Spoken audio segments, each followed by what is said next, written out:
Alright, people. Alright. Let's see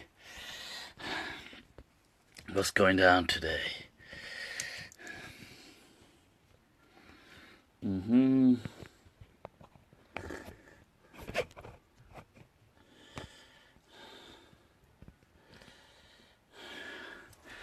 Alright. That's what I'm talking about. Telling your friends to join your video. So let's see who these people are.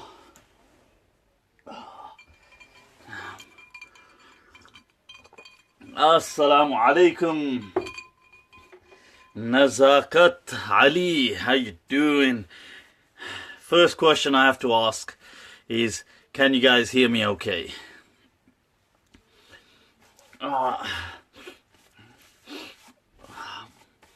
Got my comfy little throw here. Look at that. People, that's what I'm talking about. That's what I'm talking about, people. That's what I'm talking about. Let me get that as a cape. Look at that. Alright. That's what I'm talking about. So, Bismillah ar-Rahman ar-Rahim. Inna alhamdulillahi wa kafah. والصلاة والسلام على رسوله المصطفى وعلى عباده الذين ارتضى ومن بهداهم اهتدى وبآثار أهل المدينة اقتفى وبعد فسلام الله عليكم ورحمته تعالى وبركاته. You can hear me. Shukran, all of you. Osama Kayani. Yep, I'm well. I hope you're well. Right, doing it. Khalil Chaudhry, what's up? Abu Bakr Ahmed, shukran. Right, let me just go through these comments. Premton, Jakupi, I'm good. Shukran. I hope you're well too. So what have we got today? What's going down? What's going down, people? What's going down? Where can I put my... And before anybody has a retarded moment... it's the goddamn selfie camera, okay? Before you start to have some kind of like hallucination that you're Umar ibn Abdul Aziz and you have to condemn the evil, and the only evil that you know right now is Mufti drinking with his left hand.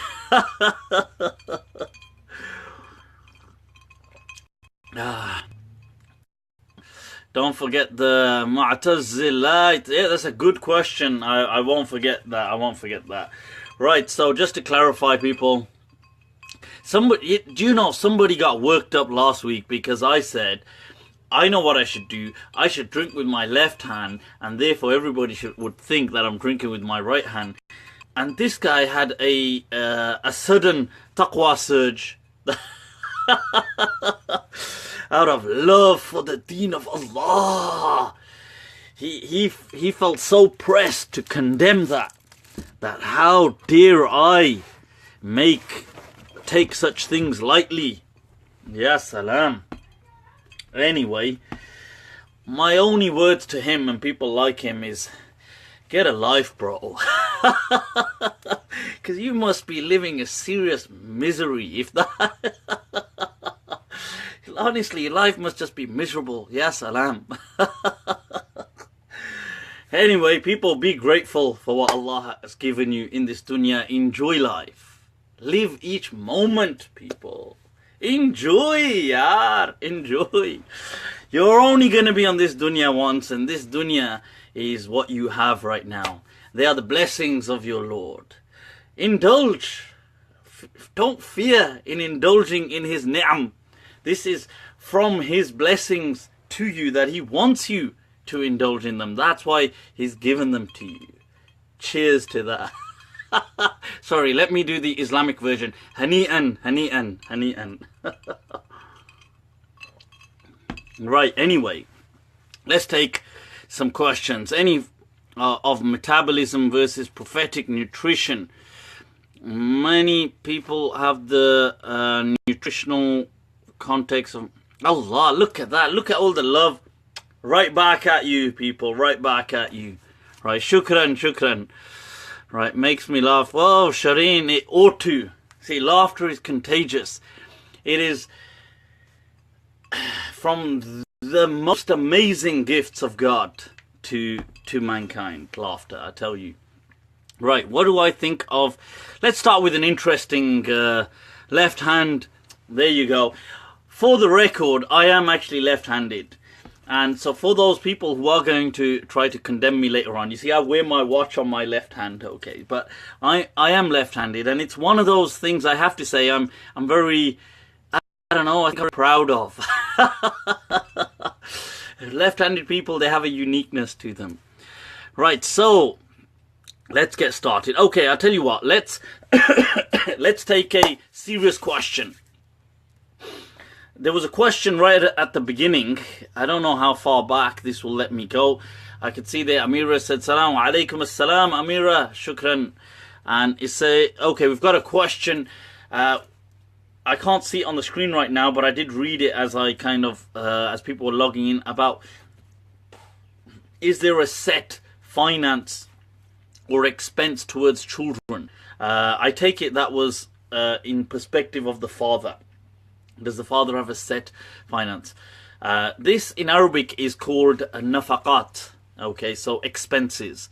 And there is a duty of care that you have even if you're separated to bear the expenses towards your child or your children. Just as you have that same responsibility towards your parents.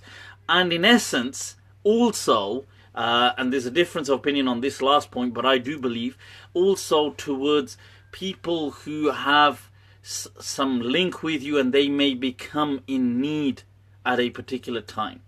So that's a contingent situation. So the first two are fixed, and this one is if, so let's say you had a sibling. Now you may say, well, I'm not responsible for a sibling, or you had, I don't know, there was an uncle, or I even believe it could be a friend, it could even extend to a neighbor, it could, if somebody fell into a dire situation, you would have some responsibility from a religious standpoint, some mandatory responsibility to, at least to some extent, kind of share your part.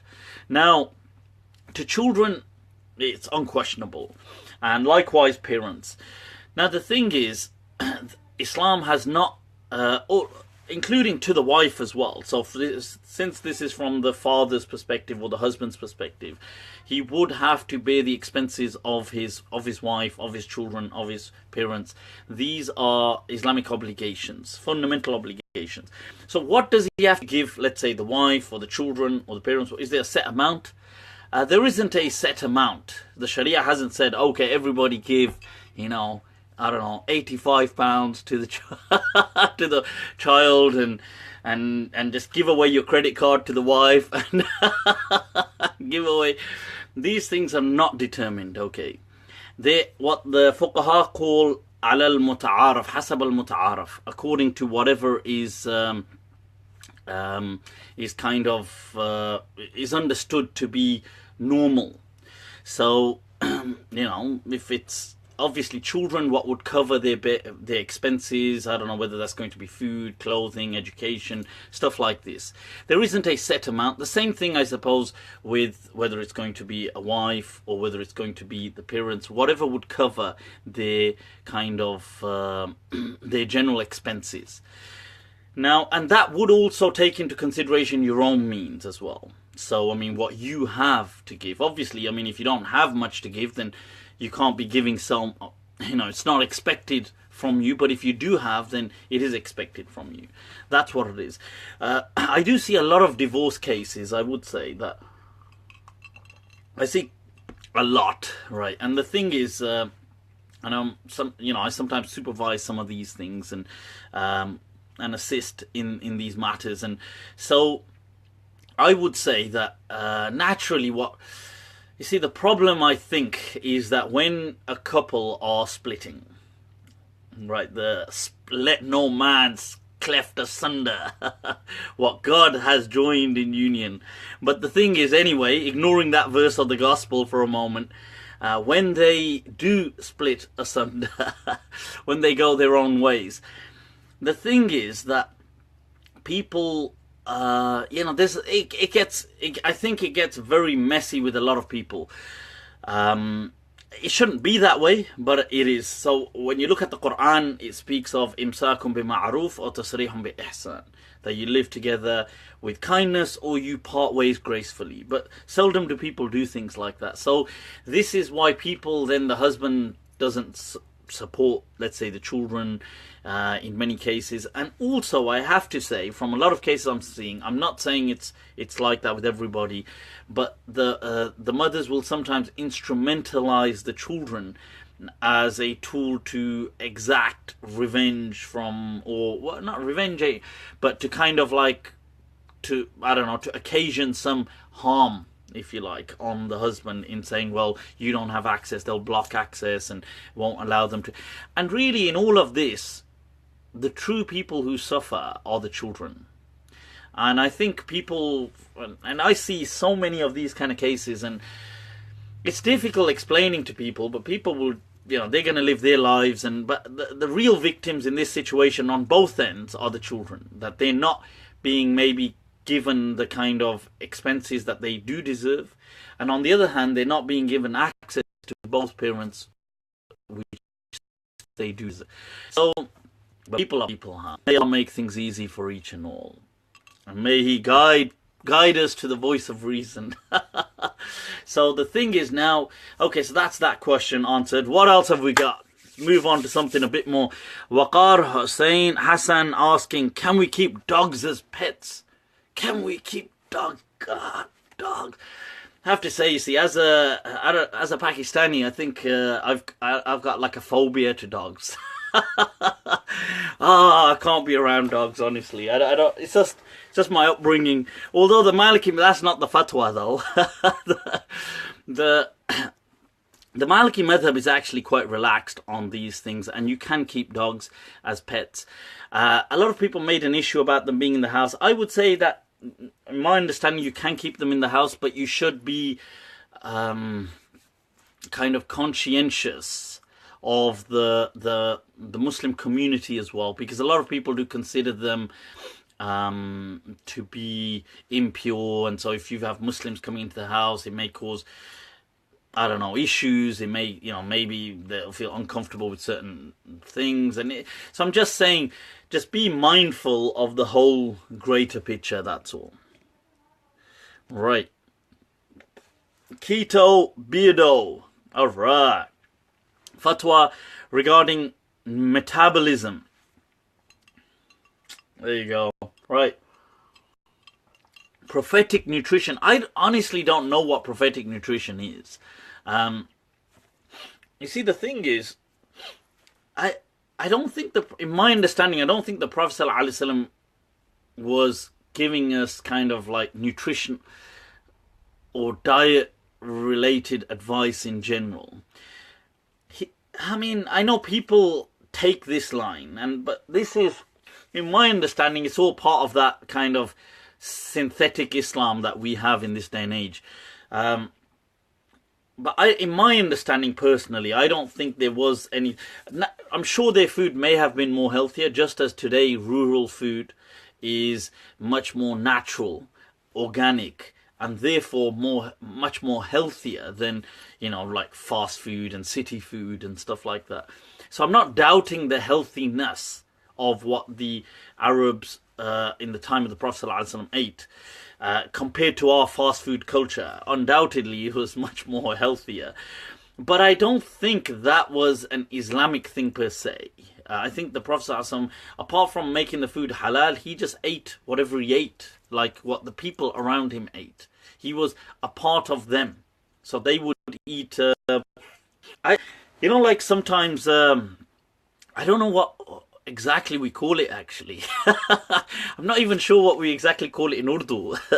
But I know Asian people do this. When I say Asian, I mean like Indo-Pak people do this. That like when you have a runny kind of, let's say like a curry. So you have a salan, and you get the bread, you're going to break it and put it in there. And the roti, you're going to put it in there and mix it. and then eat it. I'm not sure what, maybe somebody can put up there what we actually call that. We just tend to call it, we just call it tharid, because the Arabs used to call it tharid, generally, historically. So that's what they used to eat like. And I know in my household we've just used that word sarid, like I've not known what else to call it. When we were growing up, I remember my mum used to call it, I can't remember exactly what it was, but it does taste ever so nice. So the thing is, now, they would eat like that, but is that more prophetic to eat like that?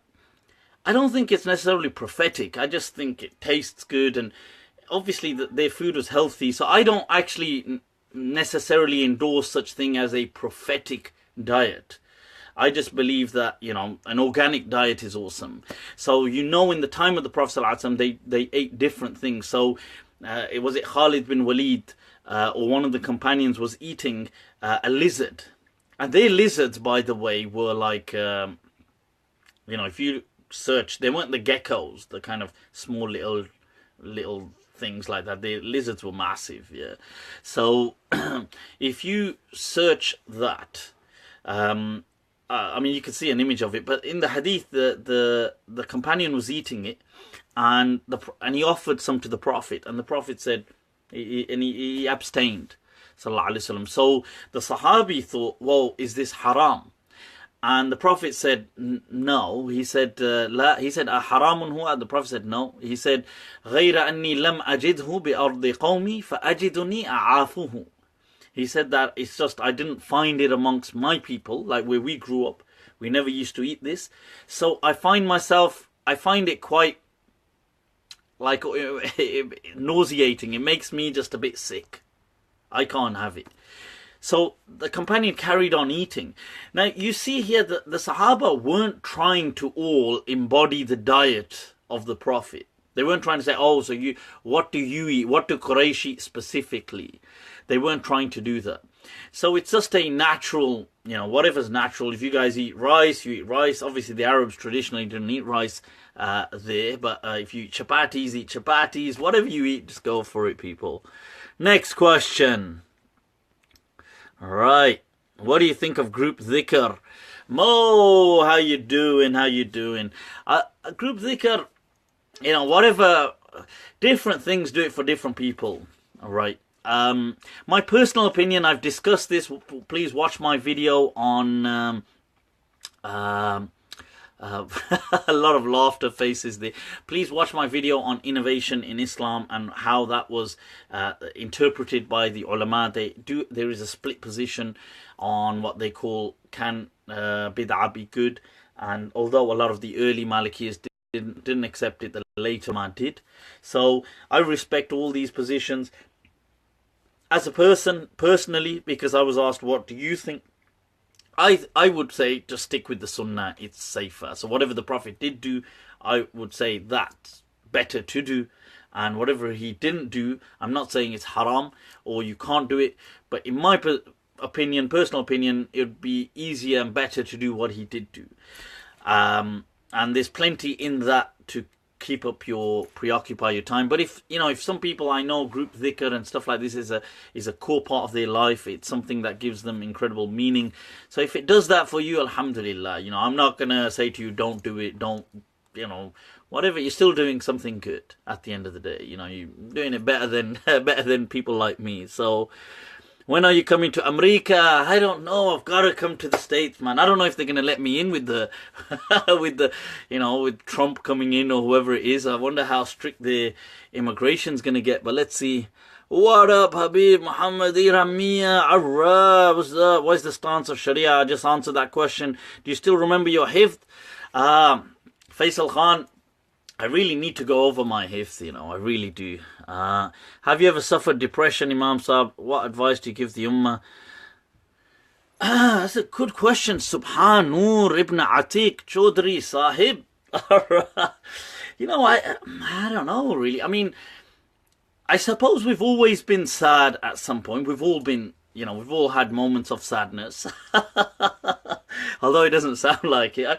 I think just like every other human being, I've been sad as well at times, like maybe I've been kind of, I don't know, I've gone through a difficult patch or something's happened in my life. But I don't think but that's not what depression is understood as. I think depression is understood as like an ongoing.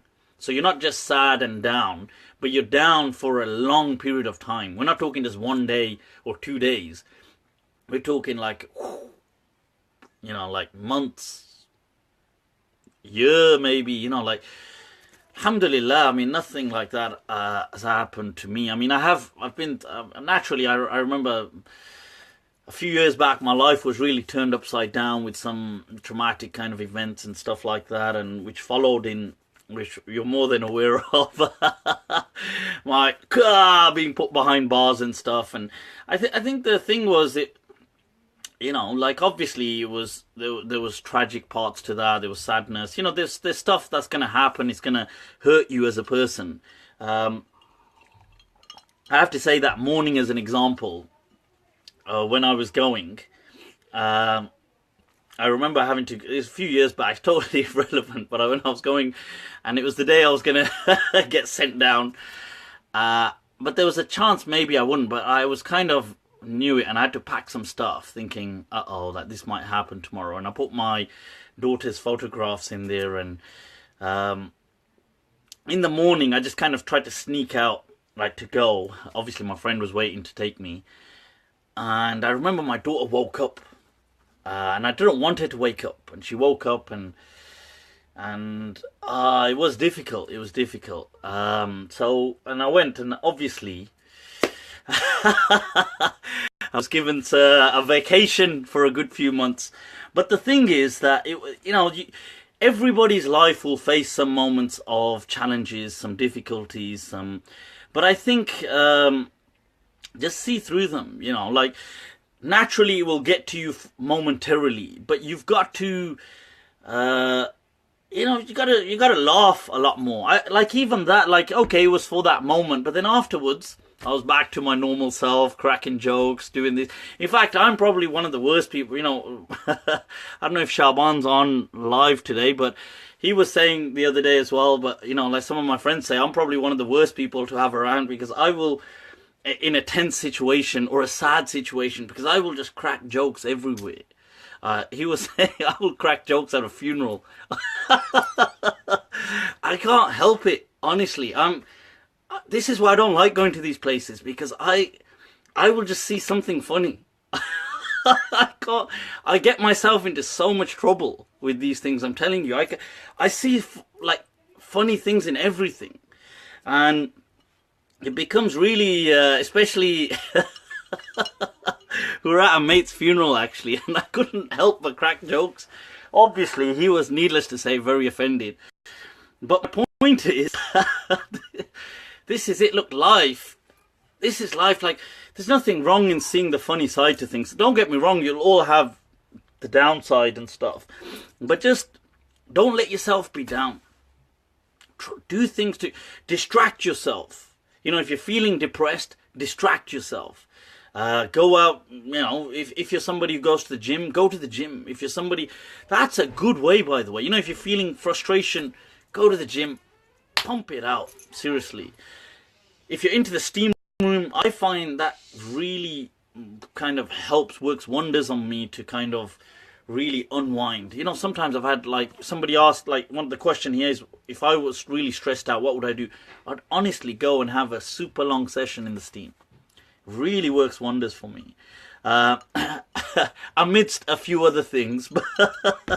But the point is that it really, like, go out with friends. Seriously, have a laugh. Like, when you're with friends, you're going to have a laugh, you're going to chill.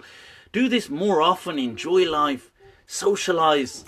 Watch some comedy. Seriously, watch some stand-up. And you have to, because depression, I understand, is clinical. But I would say try to pull yourself out of it. I know it's going to be difficult. Make sure you're eating. Because one of the things is loss of appetite, loss of interest in anything. You have to force yourself to become preoccupied with certain things. Learn Arabic. I know you're going to think, I don't feel like learning. Force yourself. Distract yourself. Like, tire yourself out physically. It will release endorphins and enkephalin and stuff like that in the brain. Positive kind of, activate the neurons. And But you have to, and there isn't a, people will say, oh, Islam, if you're a true Muslim, you can't be depressed. That's ridiculous. Anybody can be, all right, look at that, Mary, moi, baguette, I'm left-handed. Definitely lucky people. The thing is, look, don't let yourself this isn't true. It's got nothing to do with your Iman.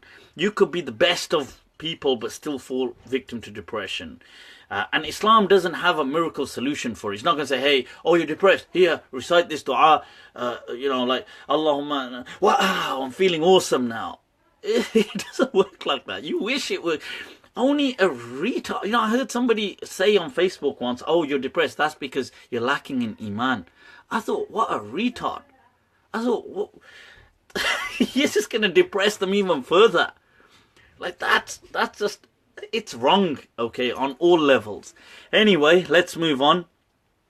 Right, Zayd Jones, assalamu alaikum, alaikum salam, all the way from New Zealand. All right, can Nas from the Quran be interpreted newly and different fi urf? I'm not sure, what does Nas mean, Usman Ghani? It means people, so I don't know who else you want to include in people. But I'm considering purchasing a book on Hanafi fiqh called The Initiation of Abu Layth as-Samarqandi, commentary of Qadi Zada, the opinions book. Do you know more about it? Not sure. The Initiation, I'm not sure which one. I do have some of Abu Layth as-Samarqandi's his Nawazil books or Fatawa. He's a highly rated Hanafi faqih and somebody who's a great scholar. So absolutely, Christmas is coming. Is it permissible to celebrate Christmas? Let it snow, let it snow, let it. You're all thinking of that that Die Hard scene, ain't you, with with Bruce Willis? Let it snow. The thing is, look, when you say celebrate Christmas, we don't celebrate Christmas as Muslims. But what does that mean, celebration? Does it mean like you can say to non-Muslims Merry Christmas? There's nothing wrong in that. Celebrating, we don't necessarily celebrate as a festival, but you can chill out. Kids watch TV in it or whatever, they do stuff, and there's no harm in that kind of stuff. I don't personally see it haram to have a Christmas tree. That's my personal understanding, because it's not part of the Christian thing. It was more the Roman Empire. But I'm not saying you have to do it. If some people do it, just don't go all Taliban on them. That's all. Just chill out, people. Like, look, if people want to do it, let people exercise their own freedoms. You're not, lasta alayhim bimusaytir. You're not God sent here to just crack down on people. Is it okay to join a pool where you pay some money and make picks based on the team which will match if you have the high score? I'm not sure I fully understand this. I'm not sure I fully understand that question. Is it sinful if she constantly misses Sunna Mu-akkad? Adam Lil Khan, I don't believe a person is sinful if they miss Sunan, because then they would be an obligation. I believe if you disparage them, as in you'd be sinful if you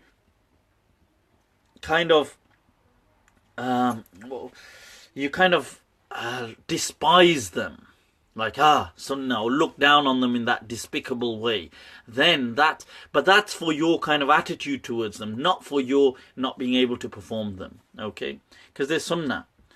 Right, Fuad Gohari, Sheikh, love your work. Allahu Akbar. Fuad, shukran, barakallah fi. Plug in Bayan Claremont for any students worldwide who are looking for master. A plug-in right there. Look at that. Great topic for discussion. Shukran Ali Murtaza. Urf, you look like Conan. Alright, look at that. Oh, well, where's my... Right, blood here somewhere. Allah, look at that. These are ornaments, right? So don't freak out, people, okay? So when I have to draw this... Allahu Akbar, it says on it. Reversed, for any retard out there goes, oh my God, he wrote Allahu Akbar backwards. This guy must be a mushrik. On steroids, you still got the razor blade. Hell yeah, man. I love this razor blade, honestly. Love it. Are steroids halal? Last time I checked, I didn't think people ate them. Actually, they do. Sorry, I take that back. Planning to come to Germany, Omar Sara Al-Hallak. Inshallah, somebody actually is speaking to me, mentioned something. I said about going there. I said, why not, people? Why not? It sounds awesome. Why did you choose Islam as a way of life? What convinced you? You see, Shumil. The thing is that I'm not, in all honesty, you see, I personally, my own immediate family are not necessarily, I don't come from like a practicing family, okay? So when we grew up, it wasn't, we're just, I mean, Muslim like other, just born Muslims. We weren't necessarily practicing praying and stuff like that. And to be fair, they still ain't necessarily. But the thing is that it's not about why did I choose Islam? I think these things, in all honesty, they choose you in a weird way. That's, I can't say because I can't say. Sometimes I have to say I do get fed up with, not so much with Islam, but with Muslims sometimes. And it makes me think that, damn, like, and I think like, okay, like if I hadn't studied Islam, like I would probably end up hating it because of what Muslims try to shove onto me as Islam. Driver in the house, Omar, Tariq, is that you? People, Omar, that's Sheikh Asrar's personal driver right there. So big up. Tahir Bijli, Assalamu alaikum, Chacha Ja. Tahir Ji, Ahlan wa sahlan, Khush Amadid. Is peshkash mein, all the way from India, hailing from a family of poets, people. Muhammad Danish, can you please answer about the fasting on 10th Muharram? So we fast as a celebration. I think the 10th Muharram generally, what, is there more to that question? Some of the Shia friends say that this fasting trend was invented by Banu Umayyah. No, the fasting, the Ashura, is to do with that it was considered a virtuous day within Islam, but many ulama felt that with the advent of Ramadan, these things were no longer as emphasized, and those who chose to do them can still do them. They still carry virtue, but they no longer, some believe they may have been obligatory before Ramadan, but it's a day of virtue. It's not from the Shia or the Bani Umayyah trend in that sense. That's not true. I'll begin my Fajr, and before I finish Salah, sunrise time occurs. But I need to repeat the Salah. No, that's fine as long as you quote in the Hadith says, "Man adraka rak'atan min as-salah qabla an tatla' ash-shams faqad adraka as-salah." Whosoever reaches or attains one rak'ah of Salah before sunrise has attained the Salah. I am good friends with children's father. Awesome. The best way to be really on these things.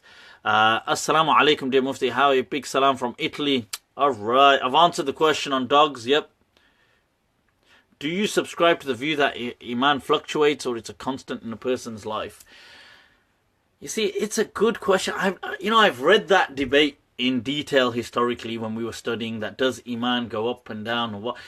I'm not sure. And then, you see, I believe people have Iman in the sense they have faith, they're believers, and I believe the quality of that faith varies and fluctuates throughout life.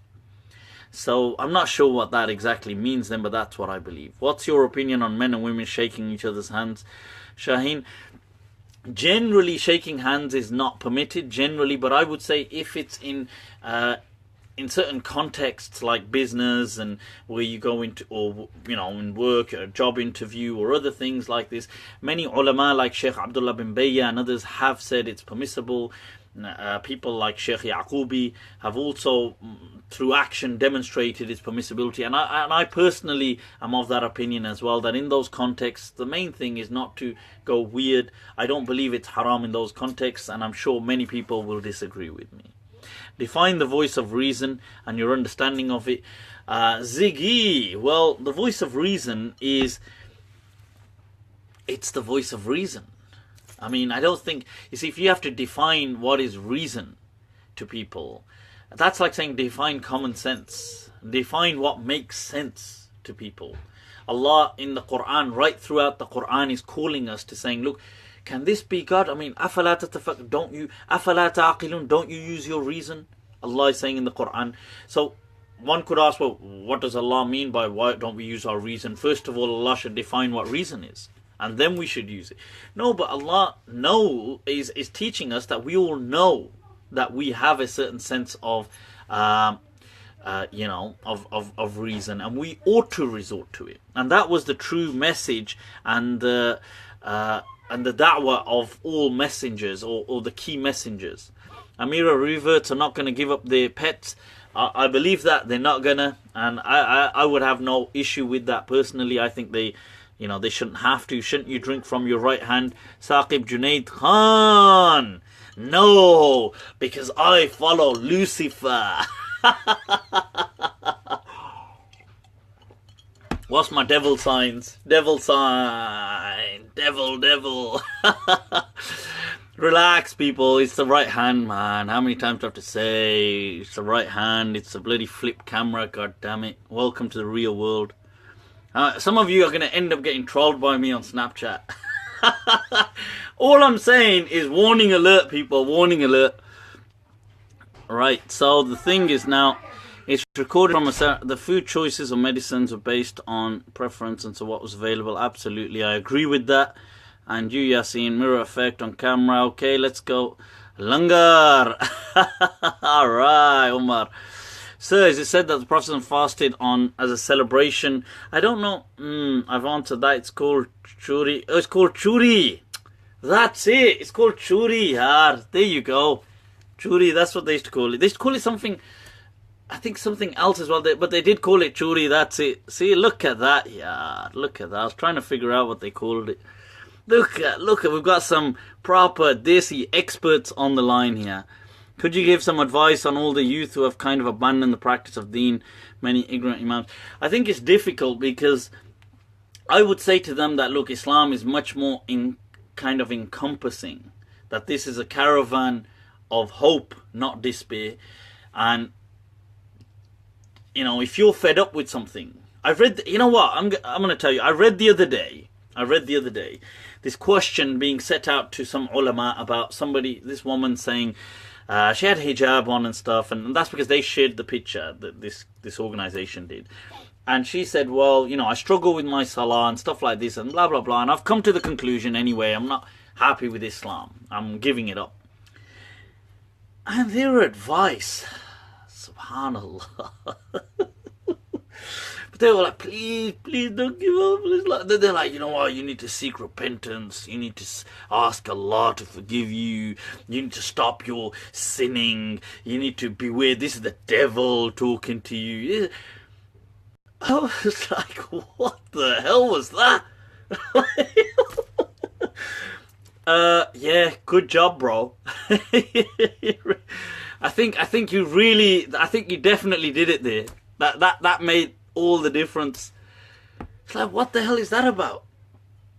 Like guilt tripping people and then trying to get them into believing they're possessed or something. They're giving up on the faith, goddammit. What's wrong with you? Look at the prophetic. See, there's that example. Now look at the Prophet. A person comes to him.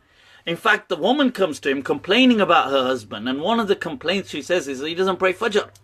What kind of Muslim is he? He doesn't even pray Fajr. He doesn't. So the Prophet asks him. He says, tell me. He says, do you not pray Fajr? This is in a hadith transmitted in multiple books. Abu Dawood, I believe it's in the Musnad of Ahmad. It's in multiple transmissions, and he says. He says that, I think his name is actually Safwan, and he says, Ya Rasulullah, inna qawmun la nastayqidhu illa ba'da tulu'i ash-shams. That we are a people who don't wake up until after sunrise. So what would the Prophet ﷺ had said here, according to people like this? Oh, you follow the devil. Devil urinates in your ears. Devil. No, you should seek forgiveness. You're going to get thrown into hell. That's what these people, the image that these people get. What did the Prophet ﷺ say? He said, إِذَا قُمْتَ He said, إِذَا اسْتَيْقَظْتَ فَصَلِّ He said, you know what? When you wake up, just pray. Look at the difference between what the Messenger of Allah ﷺ, his approach, his attitude. That was a caravan of hope. That was true hope. Like, look, the main thing is your connection. It's going to take time for you to build that. And everybody's going to fluctuate all along the way. You might today be on top of the, they say if you feel like you're on top of the world, just remember it turns around every 24 hours. It's going to go round. You'll find yourself, on peaks and on troughs. You're going to be like, damn, today, you know what, I'm not feeling it. So this we have to have a very broad approach, okay? So, and if you can't handle that,